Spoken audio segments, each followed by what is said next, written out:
পশ্চিম বাংলার প্রত্যেকটা নির্বাচনকে প্রহসনে পরিণত করেছে, গুন্ডা রাজ কায়েম করেছে। সেই গুন্ডাদের মধ্যে অন্যতম পরেশ দাস, ক্যানিং এর এমএলএ, তিনি জুনিয়র ডক্টর এবং সচেতন নাগরিক, প্রতিবাদী জনতা, এদের যে আহ্বান 4 তারিখে রাত্রি 9টা থেকে 10টা প্রদীপ জ্বালিয়ে, মোমবাতি জ্বালিয়ে প্রতিবাদ পালন করা, এটাকে বানচাল করার জন্য সরাসরি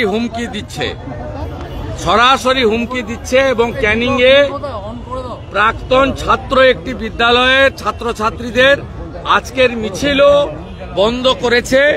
মমতা বন্দ্যোপাধ্যায় নিজে এই কাজে নেতৃত্ব দিচ্ছেন। তিনি মেয়র রোডের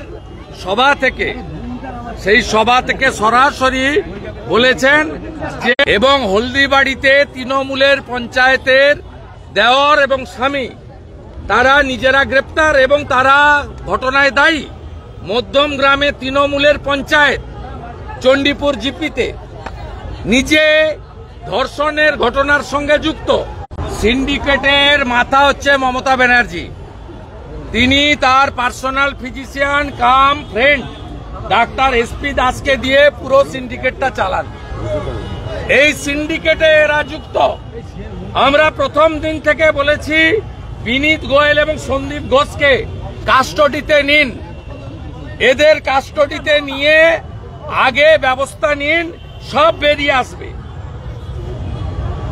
বলুন। সুখেন্দু শেখর রায় যে পোস্ট করছেন, বাস্তিল দুর্গের পতন দেখছেন তিনি, দলে বাস্তিল দুর্গের পতনের মতো অবস্থা হবে এমন ইঙ্গিত করছেন খোদ সাংসদ, তৃণমূলের সাংসদ, অনেক সিনিয়র লিডার, পরীক্ষিত নেতা।